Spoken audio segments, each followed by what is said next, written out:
Bonjour à tous, bonjour à toutes et bienvenue pour cette vidéo dans laquelle nous allons voir ma troisième partie du top 12, le championnat de France féminin des clubs, match par équipe. Donc, je suis au premier échiquier du match Marseille versus Asnières, mon club, avec les pièces noires, face à la maître internationale espagnole Marta García Martín, qui a déjà été championne d'Espagne en 2022. Elle ouvre par D4, D5, C4, C6, ma fameuse défense slave que j'affectionne tout particulièrement, cavalier F3, cavalier F6, et ici G3, le système avec fianchetto qui était assez rare jusqu'il y a une dizaine d'années. Ça peut paraître un peu surprenant, alors même que les noirs ont construit un mur sur cette diagonale, d'aller y placer volontairement le fou en fianchetto. Mais en fait, ce qui s'est passé, c'est que la catalane, ouverture un peu cousine de ce système sur E6, donc c'est-à-dire ici cavalier F3, cavalier F6, G3, est devenue une des ouvertures les plus jouées pour les blancs sur D4. Il y a eu énormément de livres et de cours répertoires basés sur la catalane, qui du coup, pour rester cohérent, recommande sur la slave de jouer également avec cavalier F3, cavalier F6 et G3. D'ailleurs, si vous-même vous jouez la catalane ou vous êtes tenté par jouer la catalane, regardez bien cette vidéo, ça peut vous donner des idées sur la défense slave également. J'ai joué fou F5, le coup très classique. On peut aussi considérer que c'est quand même un peu un début de long de couleur inversée, on va y revenir. Cavalier C3, E6. Ici, lors de mon match de championnat de France contre Mitra et Jazipour, elle m'avait joué cavalier H4, qui est un des deux grands coups dans cette position. Là, il y a plusieurs coups. On peut simplement jouer fou G6. On peut jouer fou E4 avec l'idée sur F3 de jouer fou G6 maintenant. Et on peut également faire comme j'avais fait, prendre en C4, laissant volontairement notre structure un peu abîmée parce qu'on reprend vers l'extérieur. Mais comme d'habitude, on a des pions sur case blanche, le fou de case noire, et ça va plus ou moins. Cela dit, Mitra avait gagné une super partie, c'était l'année où elle avait terminé championne de France. Et il y a aussi un autre coup, c'est Dame B3. Et là, pour bien comprendre cette position, il faut savoir que elle existe couleur inversée avec le pion G3 en G2, plutôt G6 en G7 vu que c'est couleur inversée. Et les blancs préféraient avoir un tempo de moins et préféraient avoir le pion en G2. Si en fait, ça existe dans le début de Londres, c'est-à-dire ici, après cavalier F3, cavalier F6, fou F4, C5, E3, cavalier C6, l'ancienne grande variante que plus personne ne joue au top niveau, mais qui est encore le coup le plus joué sur Internet, c'est C3. Actuellement, tout joueur titré, ou presque, joue cavalier D2 dans cette position. Pourquoi? Parce qu'après C3, Dame B6, on a exactement la même position que dans la partie, sauf que dans la partie, elle a le temps G2, G3 en plus, donc elle a le pion là en G6. Cette finale est avantageuse pour les noirs. Alors je parle de finale, pourquoi? Parce que Dame B3, c'est le coup principal qu'on a envie de jouer, mais il y a C4. Ici sur Dame C2, il y a fou F5. On peut pas prendre à cause de Dame prend B2. Petite tactique d'ailleurs encore, après fou E2, on va pas se précipiter sur la tour, sinon on se ferait enfermer la dame, ça serait un peu ballot. Elle est pas encore perdue, mais elle va bientôt l'être. Roc, et ensuite le cavalier pourra bouger. Donc ici, très important pour gagner avec les noirs, on fait d'abord un petit coup intermédiaire, on attaque la dame, et ensuite on prend la tour. Donc tout ça pour dire que la finale est quasiment forcée, mais après prend B6, cette position est énormément avantageuse pour les noirs. Je l'ai déjà étudié dans d'autres vidéos, mais en gros, le plan de base, ça sera de faire B5 puis B4, et peut-être après un échange de refaire B5 puis B4. Évidemment, il faudra pas oublier le développement, on va quand même faire fou F5 et E6. Donc cette position, elle est vraiment avantageuse pour les noirs, et c'est un peu le système qui a réfuté ce coup C3 dans le début de Londres. Et donc là, on a la même chose, et je joue quand même Dame B6. Et sur C5, j'ai pris en B3. Est-ce que je connais pas le début de Londres? Bah si, vous savez que je le joue. Mais en fait, le coup G3 en plus porte un peu préjudice au blanc, parce qu'après fou F4, le fou pourra pas facilement se replier sur cette diagonale. Les blancs préféraient avoir le pion en G2 ici. Alors juste à noter, hein, ici il faut vraiment jouer C5, pas échanger. En cas d'échange, Là, on est très content de reprendre du pion A, donc vers le centre, d'ouvrir la colonne A. Et il y a juste une petite astuce qu'il faut connaître aussi. En cas d'échange en D5, on ne veut pas avoir des pions doublés isolés, donc on ne reprend pas là vers le centre, si on aurait des pions doublés isolés, et les blancs seraient pas moins bien du tout. On va reprendre du pion E pour avoir cette belle structure avec que des avantages, vu qu'il n'y a pas ces pions doublés isolés. Et donc ok, elle a joué C5, j'ai pris, après B3, j'ai joué fou E7, il y a eu B4, et ici j'ai simplement roqué. On peut se dire, bah de toute façon c'est soit roc, soit cavalier D7. À noter que le coup A6 n'empêche pas vraiment B5 parce que dans tous les cas il y a un clouage, donc en cas de C prend B5, elle peut reprendre le cavalier. Cela dit, c'est peut-être possible, mais en tout cas, je préférerais roquer que de jouer cavalier D7. Pourquoi? Parce qu'après B5, puis on prend cavalier prend B5. Ici, je suis obligé de roquer, et je préférerais avoir le cavalier non pas en D7, mais en C6. C'est pour ça que j'ai roqué d'abord dans cette position. Comme ça, en cas de B5, c'est déjà avantageux pour les noirs, comme vous le voyez sur la jauge. Je prends B5, cavalier prend B5, je fais cavalier C6. Je rappelle aux blancs que le développement c'est important même quand les dames sont échangées. Hein, ici, les blancs ont toutes leurs pièces à la maison, moi j'ai déjà roqué et tout. Et le cavalier pourra peut-être bondir en B4, ça peut faire des gros dégâts. Et également, si tout s'ouvre à l'aile dame, ce qui peut se passer après un éventuel B6 par exemple, et l'ouverture de la colonne A, ou si je reprends même de la tour, l'ouverture de la colonne B, j'ai toutes mes pièces idéalement placées, et en fait, elle aura juste perdu du temps à jouer C4, C5 pour s'échanger.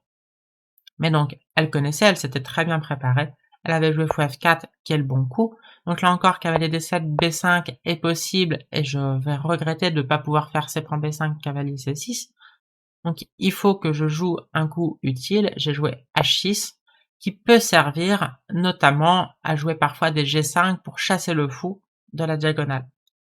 Donc là, j'étais au fait de la théorie, je savais qu'il y avait des parties de grands maîtres ici qui, où les joueurs bien préparés jouaient à 6, donc j'étais contente de mes connaissances. Mais elle était encore bien mieux préparée que moi. Bon, c'est un peu le problème, hein, elle sait que je joue la slave, donc elle a pu préparer un système parmi 1000 autres, que moi j'ai pas pu tout vérifier. Et alors que moi je savais pas qu'elle jouait G3, je crois pas qu'elle avait déjà joué ce système avec G3. Des joueurs avaient déjà joué B5, mais là, encore une fois, on retrouve ce que je disais, pion prend B5, cavalier prend B5, cavalier C6. Sur un coup comme E3, ici, l'ordinateur donne déjà un gros avantage au noir. On peut jouer fou E4 pour inciter fou G2. Alors, ça peut paraître bizarre d'inciter un coup de développement, mais le fou est mal placé en G2, paradoxalement, parce que tout se passe à l'aile dame et on a besoin du fou sur cette diagonale. Et ici, donc, on peut jouer B6. Sur pion prend, A prend B6. Gros avantage pour les noirs. La position est déjà très ouverte. Il y a encore des idées de G5 avec le fou qui peut être placé un peu bancalement. Sur fou C7, il y aura cavalier, pardon. Sur un coup comme par exemple roc G5, fou C7, il y aura cavalier D7 pour protéger le pion, et le fou est mal placé. Et ici d'ailleurs, je vois que l'ordinateur me signale la petite tactique fou D3 que je n'avais pas vue. Attaque la qualité et la pièce. On gagne la partie. Ok. Mais donc, elle était prête, elle a joué H3. Et j'ai compris que ça, c'était une prépa maison qui peut potentiellement faire mal, parce que l'idée est assez claire, c'est d'envoyer du G4. Gain de temps et potentiellement H4 ou G5 direct avec ouverture sur le roc. Et on voit qu'elle garde son fou à F1. Hein. Le coup fou G2 qui peut paraître très naturel si on joue pas B5 n'est pas très précis. Ici, je crois que j'avais déjà de la théorie, je crois qu'on joue G5, le fou rebouge. Ici, on peut jouer par exemple A6, et sur un coup comme B5 pour profiter du clouage, encore une fois, on peut prendre, on peut jouer cavalier C6, et les noirs sont mieux, notamment parce que le fou est mal placé en G2. Et donc, elle était bien prête, elle a joué H3, et là j'ai beaucoup réfléchi, j'étais hors théorie, et j'ai compris que c'était chaud. Que sur un coup comme A6, elle allait pas faire du coup B5, hein, comme on a bien compris, mais G4, sur fou H7, tour G1, et c'est pas très agréable de se prendre cette attaque sur le roi, même en l'absence de dame. Il y a quand même encore beaucoup de pièces, enfin, il y a toutes les pièces sauf les dames, hein, très concrètement. J'hésitais à faire G5 tout de suite, vu que je savais que c'était un bon coup sur fou G2. Mais ici, G4, ça me plaisait pas. Bon, ce genre de position, c'est compliqué, mais clairement, avec l'ouverture de la colonne G, je regrette d'avoir roqué un peu rapidement. On peut aussi prendre en G4, ça peut gagner un pion même. H prend G4, G prend F4. Temporairement, j'ai un pion de plus. Mais ici, tout s'ouvre. Alors, soit après tour prend H6, soit même après G5, et c'est chaud. Donc, j'étais pas ultra fan de ce G5. J'ai beaucoup réfléchi, j'ai joué cavalier E4. Elle a fait G4. J'ai replacé le fou en H7. Et ici, heureusement, elle a joué un coup légèrement douteux. Elle a joué tour G1 qui est très naturel pour faire G5. Mais on va voir qu'en fait, elle avait pas besoin de mettre la tour en G1 et que la tour pouvait être mieux placée en H1. Très concrètement, elle pouvait jouer E3. Encore une fois, on a bien compris que la place du fou, c'est pas G2. Je me développe. Il n'y a pas grand chose d'autre à faire. C'est le coup que je vais faire dans la partie. On va voir la comparaison avec la partie. Sur fou D3, je peux jouer cavalier G5, c'est le meilleur coup ici encore. Et ça sera le meilleur coup dans la partie. Petit spoiler. Et après fou prend H7, roi prend H7, fou prend G5, H prend G5, tout comme dans la partie. Elle peut jouer H4, elle est très contente d'avoir la tour en H1. Dans la partie, elle a joué donc tour G1, j'ai joué cavalier D7. G5 là c'est trop tôt, je peux simplement tout échanger en G5, donc genre H prend, cavalier prend, fou prend, tour prend. Et au final, j'ai une meilleure structure, le pion H3 est isolé, j'ai des pions un peu plus centraux que les siens, je peux jouer à 6, et ici les noirs sont un peu mieux. Et donc, elle a joué E3, c'est un bon coup. J'ai fait A6 ici. Elle a joué fou D3. Donc, tout pareil que tout à l'heure. Sauf que là, après cavalier G5, je vais avoir une bonne version comparée à tout à l'heure. Donc déjà, prendre le cavalier, c'est s'exposer à fou prend D3. Ce qui n'est pas génial. J'ai la paire de fous, le fou en D3 n'a plus d'homologue, tous les pions étant sur noir, elle est très faible sur case blanche, donc là je dois être très bien. Mais donc elle a joué fou prend H7 échec, j'ai repris du roi. Elle a pris du fou, pourquoi? Bah parce que sur cavalier prend, je gagne un tempo qui est assez précieux, sur fou G3 je peux même jouer tour H8, ici il n'y aura plus jamais de H4. Sur tour H1, je vais même pouvoir jouer roi G6 éventuellement. Et le pion H3 est arriéré sur la colonne ouverte, ça ne va pas. Et donc elle a fait fou prend G5, H prend G5 et H4, exactement les mêmes coups que tout à l'heure. Vous vous fiez pas trop à la jauge, je sais pas, Lichess déconne un peu, mais c'est un bon coup. Mais donc la tour est évidemment moins bien placée en G1 qu'en H1, et donc la position n'est que égale. Donc j'ai pris en H4, évidemment. Elle a joué G5, c'est un bon coup. Et là, j'ai beaucoup réfléchi et j'ai joué un très mauvais coup. Alors, le coup le plus naturel pour moi, c'était de faire G6. Ça permet de stabiliser la structure. Pour l'instant, pion G6 n'est pas une menace parce qu'après F prend G6, certes, ma structure est détruite. J'ai quand même gagné 2 pions et le pion H4 est protégé par le fou. Mais un jour, ça peut l'être. Il va aussi y avoir des thèmes de tour H1 ou tour G4 pour gagner le pion. Donc, c'est pas bête d'éloigner mon roi de cette colonne H. Et dans tous les cas, avoir les pions sur blanc avec le fou de case noire, c'est très bien. On fixe également ce pion inverse sur une case noire où il se fait attaquer par le fou. Donc G6 très naturel. Il y avait quand même tour H1. Si on joue ces coups très naturels de part et d'autre, roi G7, tour prend H4, tour H8, tour prend H8, tour prend H8, roi E2, petit coup de centralisation, tour H5 qui a l'air très fort parce que ça attaque le pion G5. Ici, les blancs ont un super coup. Si elle joue tour G1 passivement, je vais être mieux dans cette position. Avec sa défense passive, évidemment, et c'est moi qui joue pour le gain. Mais là, une contre-attaque B5, très fort. Sur A prend B5, tour A7. Catastrophique. Je vais perdre tous mes pions à la lame. Sur C prend B5, C6. Deuxième sacrifice de pion. Mais là, ça va être la razzia. Tour prend A6, ensuite le pion C6 est faible, ensuite le pion B5 est faible. Le jeu se passe à l'aile dame. Et par exemple, sur cavalier B8, tour A7, fou D6, E4, bon, il y a encore un pion de moins, mais c'est chaud. Ici, l'ordi à faible profondeur, il proposait fou F4, mais genre fou F4, E5, et maintenant, ce cavalier, il est pas très bien placé, et c'est chaud. Donc quand j'ai vu ce thème de B5, j'étais vraiment pas enthousiaste à l'idée de jouer G6, qui me paraissait avant assez naturel. L'ordi, en tout cas, plus haute profondeur, il propose H3. Sur tour H1, tour H8, et sur tour H3, roi G6, un peu plus actif. Alors ça peut être chaud quand même d'avoir le roi en G6, il faut surveiller qu'il n'y ait jamais d'échec, mais ici ça va. On a même tour H1 échec, obligé de jouer cavalier G1.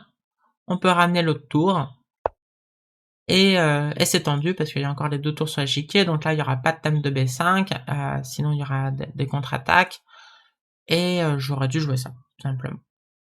Après l'ordi là il affiche 0-0, donc pas d'avantage, mais c'était ce que j'aurais dû faire. Moi je me suis dit, un peu naïvement, le pion H4 pour l'instant il est en plus. Ça va lui coûter un peu de temps à le prendre, surtout qu'elle préfère quand même de le prendre non pas avec le cavalier mais avec la tour. Et donc je vais en profiter pour tout ouvrir à l'aile dame, en jouant B6, avec l'idée par exemple sur C prend B6, fou prend B4, et là tout va s'ouvrir à l'aile dame, et je vais être mieux. Je vais pouvoir reprendre soit avec la tour, soit même avec le cavalier, et faut encore qu'elle récupère le pion H4, donc ça va très bien pour les noirs. J'avais vérifié cavalier A4 également, et cavalier A4 ça me posait pas de problème, par exemple ça. Sur cavalier prend C5, je peux reprendre. Sur pion prend, tour FB8, comme ça je continue à avoir A6 protégé. Et là encore, elle n'a toujours pas récupéré le pion, il y a des menaces à l'aile dame, je suis pas mécontente. Et comme je l'avais dit, G6 pour l'instant c'est pas un coup, parce qu'à fin G6, tout est protégé, et pour l'instant, j'ai 2 pions de plus. Donc ça compense pas la mauvaise structure. Plutôt la mauvaise structure ne compense pas les 2 pions de moins. Mais donc elle a joué roi E2, un bon coup. J'ai fait A5, c'était ce que j'avais prévu, et j'avais vérifié mon calcul. Il y a des idées, donc par exemple sur B prend A5, je fais des prises croisées, je lui laisse le pion A5 qui peut être plus faible que fort, et là tout va très bien pour les noirs. Sur prise en B6, je prends B4, donc là encore un peu des prises croisées, et je vais être très bien, genre cavalier A4, tour B8, et elle n'a toujours pas récupéré le pion H4, donc là encore les noirs sont au mieux. J'avais vérifié le coup qu'elle a joué B5, c'est un coup clairement qui peut être gagnant. Par exemple, après C prend B5, ici C6, c'est très grave. Cavalier B8, C7. Aura un coup de cavalier, cavalier prend B5, et c'était pas ce qu'on voulait du tout. Et donc j'avais prévu que je pouvais jouer tour C8. Sur B prend C6, tour prend C6, le pion C5 est attaqué plein de fois. Et sur B4, qui est le coup critique, qu'elle n'a finalement pas joué, j'avais prévu tour C, C8, j'étais très contente de ce petit coup, et ici je pensais être super bien. Et d'ailleurs, je pense qu'elle s'est dit exactement la même chose, que sur B4 j'avais tour C, C8, très précis ce coup, sinon ça peut vite être l'avalanche B5, tour bouge, C6, et c'est trop tard, elle a son pion passé protégé. Mais après ça, si elle prend en B6, il y a le cavalier en prise. Si elle prend en A5, je refais le coup des prises croisées, et ce pion est plus faible que fort, et j'ai toujours le pion H4 qui est encore là sur l'échiquier. Bon, là, il se trouve que l'ordi, il envisage un coup que moi, j'avais pas envisagé. Il joue cavalier B5, Fera prend B4, touk, touk. Ici, il joue C6. Donc pour l'instant, il y a 2 pions de plus pour les noirs, mais c'est chaud avec ce pion C6. Cavalier B8, C7. Sur cavalier A6, il continue, il joue cavalier prend H4 maintenant, et il dit que c'est 0-0 comme d'hab. Très bien, pour l'ordi, une des variantes de nul, ça peut être sacrifice de cavalier, surprise, tour A7, attaque le cavalier, sur cavalier B5, raté, tour A5, attaque le cavalier, qui a pas de case, il revient en C7, ça, et sur tour C1, l'idée c'est juste de faire B3, et là, attention, les blancs pourraient perdre après B2. Et bon, c'est chaud. Cavalier B5, tour A2 échec, etc. Mais ça va pour les noirs. Donc ça aurait pu être la fin d'une bonne partie, B4, tour CC8 et puis une partie nulle. Elle a joué tour G4 pour regagner le pion avec la tour et attaquer le roi. Et ici, j'ai pas assez réfléchi parce que j'ai éliminé une variante qui me faisait beaucoup trop peur, qui est B prend C5, un coup très naturel, mais après tour prend H4, je peux pas jouer roi G8 parce que je vais me faire mater. Tour H1 menace mat. Sur G6, c'est quand même mat, très joli. Un grand classique, ce mat avec les deux tours. Et le problème, c'est que au-delà du mat, elle menace l'enfilade. Donc si je me fais une case de fuite, elle fait pas G6 parce qu'il y a fou prend H4, ce qui serait un peu ballot. Enfin, pas pour moi, pour elle. Mais simplement tour H8 et tour prend A8. Donc ici, je suis obligé d'aller en G6. Et là, j'ai simplement considéré le coup tour G1. Et là, je me suis dit, ça, je veux pas voir sur l'échiquier ce roi en G6. Pour l'instant, il est caché derrière le pion, mais ça peut venir vite. Genre tour H3, cavalier H4. Ça a l'air super dur. Et ça, je me suis dit, oula, ça, je peux me faire mater très très vite. C'est peut-être déjà totalement gagnant. Et j'ai pas calculé plus loin. J'aurais dû. Parce qu'en fait, l'ordinateur, il donne bon avantage, peut-être même déjà gagnant pour les noirs. Après tour B8, c'est très concret. Moi aussi, j'ai de l'attaque. Sur tour H3, je prends le pion en B2 sur échec. Sur roi F1, bon, il faut que je commence à considérer cavalier H4. Mais l'ordi, il joue F5. Pion prend F6 en passant échec à la découverte. Roi prend F6. Tour G3. Il défend comme ça. Bon, alors c'est encore chaud. Ici, il propose par exemple cavalier prend D5 avec l'idée sur pion prend, tour G6 échec. Regarde la tour. Donc, c'est clair que la barre ne s'arrête pas là. C'est encore compliqué. Mais ça montre que j'aurais dû réfléchir bien au-delà de tour G1. Oups, ça pue, là j'ai mon rang G6, j'ai peur, je vais me faire mater, j'aime pas. D'autant plus que, quand j'ai vu cette variante, je me suis dit, bon, l'alternative c'est quoi? C'est de jouer tour H8, avec l'idée sur tour prend H4, roi G8, tour prend H8, roi prend H8.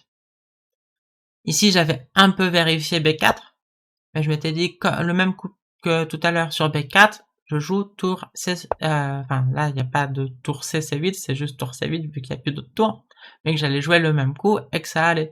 Donc sur B5, je prends C5 et puis tout va bien, et sur B prend A5, je prends C5 et tout va bien. Sauf qu'en fait, non. Et ici, tout va très mal.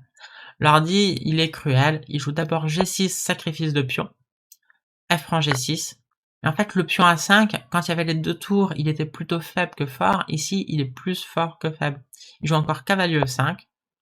Bon, cavalier prend, D prend E5. Et il y a une idée assez concrète, mais basique, simple, efficace. A6, A7, et sur tour A8, cavalier B5, cavalier C7. Bon, c'est très fort.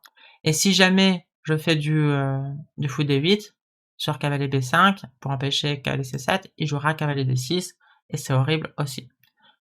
Donc c'est juste gagnant, cette position. J'avais pas du tout pensé. Bon, la bonne nouvelle, c'est que elle a encore rejeté B4, elle a joué pion prend B6, et après tour prend B6, on a enfin une position assez calme et plutôt égale, qui est cavalier A4, tour C6, roi D3, j'ai joué enfin le coup G6 que j'aurais dû faire 1000 coups plus tôt, donc pour pouvoir centraliser le roi, stabiliser la position, éviter les sacrifices de pions à base de G5, G6, comme on a vu. Cavalier C3, fou B4, cavalier D2, bon, des petits coups d'amélioration des pièces. Pour l'instant, je pense qu'elle est un peu mieux parce que mon roi il est excentré. Si j'avais le roi D6, ça pourrait commencer même à jouer pour le gain. Ça serait encore égal, hein, mais c'est les noirs qui seraient du bon côté. Là, avec mon roi en H8, tout éloigné de l'action, c'est les blancs qui sont du bon côté, l'égalité, même si, évidemment, pour l'ordi, c'est 0-0-0. Donc j'ai joué roi G7, cavalier A4, petit échange. Ici, surtout, ne pas échanger. Les finales de tour sont toujours nulles. Bon, celle-là, c'est pas clair du tout. On va prendre des deux. Si je joue tour A6, déjà, B4, abandon. le pion est perdu et c'est un gros pion. Je peux jouer tour B6, mais genre roi C2, menace le pion. Sur tour B5, je joue plus trop la tour et attention, j'ai mon roi à 1000 km, donc il peut y avoir tour A3 avec des idées de tour B3. Donc là, même si je fais F6 par exemple, pion prend, roi prend, tour B3, et la finale devrait être gagnante parce que son roi est mieux placé. Hein. Elle va gagner le pion A et pousser, et moi je prends un peu plus de temps. Donc il y a plein d'idées comme ça. Si je fais échec, ça, échec, bah, elle joue le roi en A2. Pourquoi en A2 et pas en A3? Comme ça, après tour A6, B4, puis on prend B4, ça fait pas échec, et ça gagne la partie. Donc il faut se méfier quand même des finales de tour, toujours nulles ou pas. Donc ici, pour l'instant, mon fou est plus actif que son cavalier, donc je vais pas l'échanger tout de suite. Elle joue cavalier B3, petit échec, roi E2, je viens en B1. Si elle veut prendre A5, bah, je prends B2 et tout va très bien, donc elle défend. Et roi F8, et ici, bon, bah, je vais pouvoir ramener mon roi. Ce roi D1, je vais pouvoir aller attaquer le pion F2 ou faire un petit échec et puis attaquer soit le pion F2, soit le pion E3 si elle bouge le pion F2. Donc elle a pris. Mais dans cette finale, il n'y a aucune chance de gain, enfin aucune. Il faut quand même se méfier, pas que le roi... hein, il y a des rêves de gain, mais bon, c'est plus des rêves que la réalité. Et ouais, ici peut-être dernier moment, sur un coup comme tour E2, c'est dommage. Alors, l'ordi s'en fiche, mais pourquoi laisser ce genre de possibilités avec roi E5, peut-être des rois F6 à surveiller, peut-être des rois D6 à surveiller, peut-être D5 un jour pour créer un pion passé. Bon, c'est encore nul, mais là ça devient difficile. Donc non, on donne pas de coups actifs comme ça. Tour F1, comme ça sur roi E5 je peux prendre un F3. Et tour B7, roi G7. Et ici on a simplement répété et on s'est serré la main en guise de partage du point. Le match a été gagné, donc j'avais un peu rempli ma mission de bloqueuse au premier échiquier avec les pièces noires. On a gagné le match derrière. Donc bonne opération, mais la partie, il y a eu des hauts et des bas. Je me suis retrouvée gagnante sur un coup, en tout cas bon avantage sur un coup, mais elle aussi a manqué sa chance. C'était même une chance encore plus grande. En tout cas, j'espère que l'étude de cette petite slave avec G3 et de la partie en général vous a été instructive et que la vidéo vous a plu. Si c'est le cas, vous pouvez laisser un petit like ou un petit commentaire, ça fait toujours plaisir. Et sur ce, je vous souhaite une belle fin de journée ou une belle fin de soirée. À bientôt, ciao!